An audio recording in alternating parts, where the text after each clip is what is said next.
this is an Easter egg guide for you to get the new schematics in Modern Warfare Zombies. To begin with, you need to go into the game's menu and select your Act 4 mission, and if you've only got the first one unlocked, that's the Season 1 content, so you need to do that first. But you now want to do the second Act 4 mission, and once you've selected that and loaded into your game, it's going to direct you towards a quest, which it's basically going to guide you through and hold your hand through. But don't assume that you can just skip forward in the video here, because you're going to need to do some other objectives in that area as well. And for the record also, if this doesn't work for you, finish the Act 4 mission and then go back in the next game and do these extra side quests. But for the purpose of making it nice and concise, I'm just going to explain it all at once. So before you go in, I would recommend you don't bring in something like a ray gun, because it's going to be useful to have bullet weapons here that can use AATs, that's alternate ammo types, and it's also going to be useful to use a weapon that can get headshots easily, just because of some of the tasks that we are about to try and complete. You don't need to be crazy powerful though, because this area that we're going to teleport into is only going to be at World Tier 2, so you don't need triple pack, gold rarity.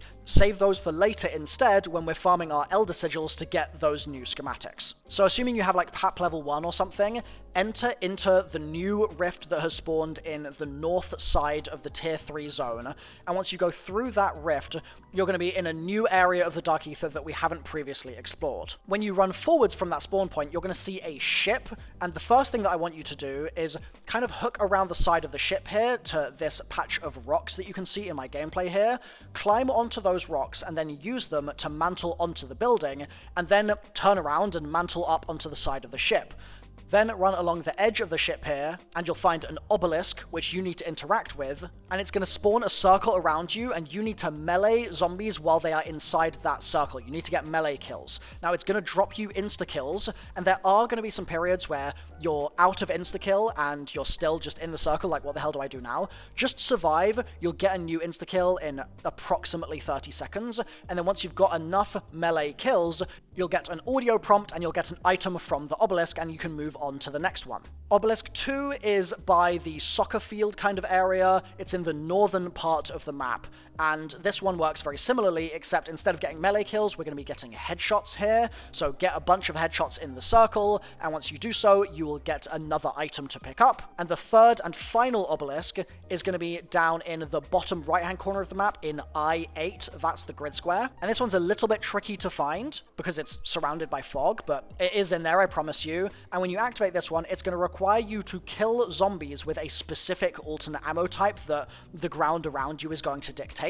And if you don't have the AAT that you need, don't panic. There's going to be a little metal plate that you can go and interact with, and that is going to drop an AAT on the floor for you to pick up, which will mean that you'll be able to get the kills corresponding to the AAT that the game is requesting of you at that time. Cycle through the AATs, get all of the kills in that circle, and you'll get your third item from the obelisk. Now, that's the last obelisk item, but that's not done for the general quest that we need to do here. So now you can just follow the game's prompts to escort the ACV, find Fletcher in the spore-ridden area, escort him out, and then take down a boss at the end once Fletcher escapes. And that boss is going to drop you your final item which you need, and this one's going to be different to the others because this item is going to be gold, whereas all the previous items were purple, so we're now going to go through the process of upgrading all 3 of the purple items so we can use them to unlock the Dark Ether, and then we can do our schematic farming method. Now, I'd also really appreciate if you guys could farm some subscriptions to my channel while you were watching the video here, but if you'd rather just like the video instead, that's all good. So assuming you have 3 purple items and 1 yellow, you need to spawn into another game, and we're going to go through the upgrade processes for the purples first.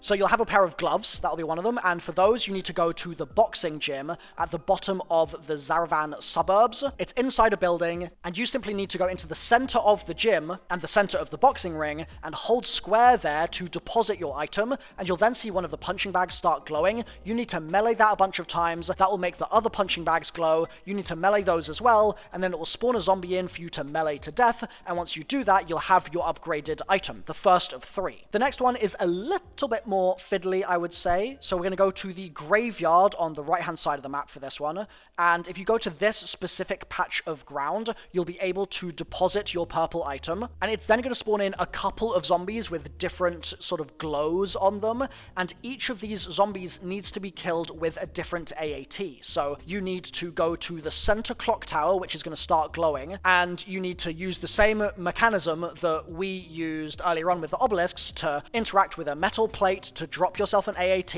and then grab that AAT and use it to shoot the corresponding zombie. And obviously, if you're shooting a zombie and it's not taking damage, it means you're using the wrong AAT. So I'll pick up my Napalm Burst AAT, I'll use it on the fire zombie, etc. If you take too long on this, it's just going to need restarting, so don't worry, you can just go back to that initial area and hold square again, and more zombies will spawn in. But if you do it successfully, the final zombie that you kill will drop you your yellow mirror, and that means we just have one more item left to upgrade before we can do the other steps required here. And for this one, we're going to need to go to the firing range. It's like target practice near Shaheen Manor. It's like south of Shaheen Manor, I think. You're going to interact with this central target area, and that's going to start a bunch of other targets spawning in. I think there's 8 or 9 of them in total, and the way I'd recommend doing this, just so you know exactly where they spawn, is interacting with it to start the spawning in process, but then getting up on top of the netting above you and using that to get an overview of the animations of seeing them all spawn. And that's just going to make chasing them down a lot easier. And then you just need to shoot them all, and once they've all turned red, it will spawn in a red zombie that you need to kill with precision damage, so you need to headshot it, and that will upgrade your third item. So now we have 4 yellow items, right? We're going to take them to the new storm in that northern part of the tier 3 zone, and we're going to put them on the 4 pedestals there, corresponding to the items. So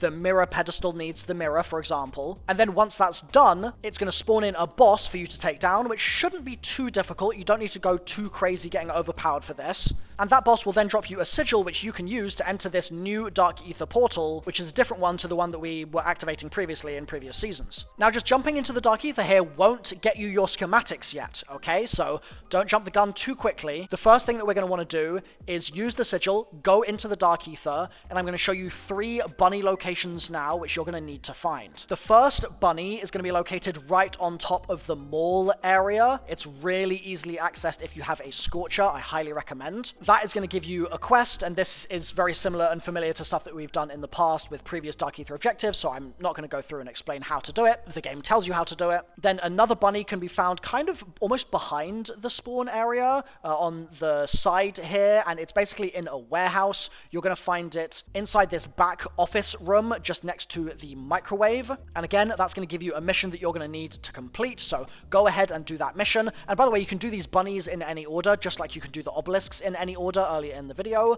And finally, our third bunny is going to be located on top of this building here in this kind of sort of central complex, I suppose you could call it. And again, that's going to grant you access to rewards rift, which will give you maybe a mags of holding or something, but it's not going to give you your schematics that you're looking for. We then need to go back out of the Dark Ether, so you need to exfil from the Dark Ether, and you can do that via this portal on the northern side of the map. So that's going to end your game, and then you're going to need to go into another game, okay, and bring in an Elder Sigil this time, activate that same Dark Ether portal that we just activated, but this time instead of doing it on the front, which makes it yellow, we're doing it on the back, which makes it red, and you need to do the bunny objectives again, and they're going to be in the same locations, thankfully, and it's by farming those objectives that you're going to get some of those new schematics that you're looking for. Now, you might be wondering if there's like a best possible way of farming those new schematics, like what's the fastest way to do it, the least work, the least hassle. And I've got a video linked on screen right now which shows you how to get all the schematics in the game, and another video which specifically gives you the best possible farming strat for the new ones. Click on through to those now and I'll see you there.